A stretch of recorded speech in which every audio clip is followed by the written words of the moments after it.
Well, before we packed up our bags and headed home from San Antonio, we caught up with Rivals.com national analysts Woody Wommack and Josh Helmholdt to get their thoughts on the three Nebraska signees competing in tomorrow's All-American Bowl. And Woody Wommack has probably seen athlete Wandale Robinson more than anybody.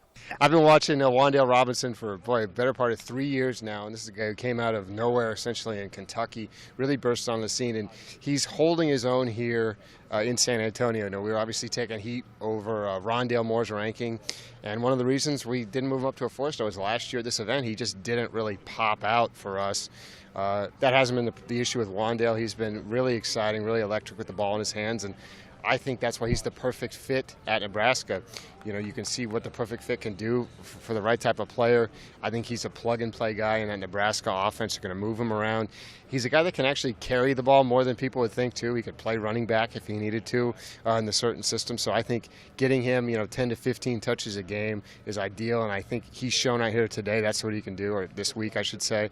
And in the game, I expect it to continue. If they can get the ball in his hands, I expect him to keep making plays, and I think Nebraska's getting a really good one, and it was a great job by the coaching staff pulling him out of Kentucky. Josh Helmholdt has also been impressed with Wan'Dale for quite some time. I've always been a Wandale Robinson fan, and I think this week I'm predicting a big All-American Bowl game for him because he looks to be a crucial part of this offense, both in that slot receiver position and also coming out of the backfield, maybe even get a handoff or so, jet sweep type of a situation. Even in this situation where you have so many elite athletes, Wan'Dale's speed really stands out. His ability to get from zero to top speed so quickly is impressive, and you're seeing that even among the best high school football prospects in the entire 2019 class. So Wan'Dale's certainly always been a guy I've been impressed with. He's certainly lived up to expectations down here in San Antonio this week. Some might be skeptical about Robinson's size, but don't worry one bit.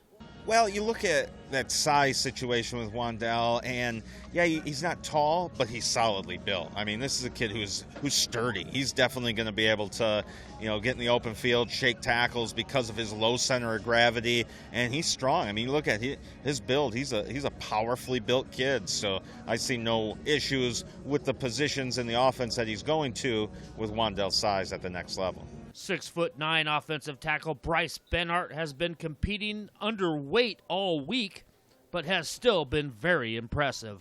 I was just talking with Bryce Benhart's dad about how he had to cut weight just to make wrestling because he ended the football season at 305. Now he's down to 285 so he could wrestle. And if there's a knock on Benhart, that's it. He just needs to strengthen up a little bit. But when you lose 20 pounds at the end of a football season, that's going to definitely play a role from a strength standpoint. Everything else, I think, is outstanding. I mean, he is all of that 6'9", but he's able to bend, and that's going to be key for a guy that tall at the tackle position. Can he bend? Can he keep his pad level low, so that defensive linemen don't get leverage advantages on him? I think he's done a great job of that this week. Definitely a few times that he, has to stay mindful of that. And like I said, once he, the strength at the point of attack will improve as he puts that weight back on. But overall, I thought it's been an outstanding week of practices so far for Bryce Benhart. Yeah, Bryce Benhart is I thought it was Paul Bunyan when they told me he's from Minnesota. I mean, it's 6'9". I was looking for the old Blue Ox. I mean, what a physical monster. I mean, that's the only way to describe him. I think, sometimes it's hard. Guys like him, we're not in Minnesota a lot. We don't have a ton of access, and it's hard to get a sense for who he's going against when you watch him on film. But, I mean, just his build and the way he can move, it's rare. He's obviously an elite wrestler. I think that translates really well to offensive line, and I think he's a guy that we're really going to have to take a long look at when it comes to the rankings update. We want to see how he does. He's still a little raw, but, I mean, just the physical attributes are there that you look for in a bookend, left tackle.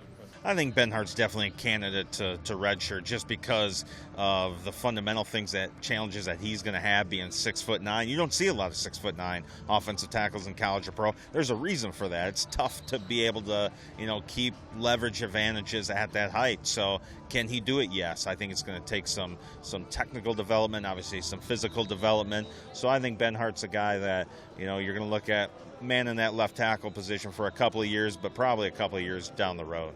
And finally, look for Ty Robinson to be a big factor in Saturday's game on the defensive line for the West squad. Yeah, the West defensive line has a lot of these guys that are just tall and long and solidly built. You know, that quickness, strength combination, that's what you're obviously looking for along the defensive line. You want a quick twitch guy, a guy that's going to be able to explode off the snap, but also be able to handle the point of attack against these big offensive linemen. Robinson actually had his best day during the joint practice on Wednesday, and that was when I was watching the 7-on-7. Adam Gorney, our national analyst, was watching the defensive line, so he got a little bit better view on really Robinson at his best. But he's certainly been one of these guys that has shown out with his ability to both, you know, explode off the snap, get pressure into the backfield, but also handle the point of attack, set an edge, do the physical things you're looking for at that defensive end position.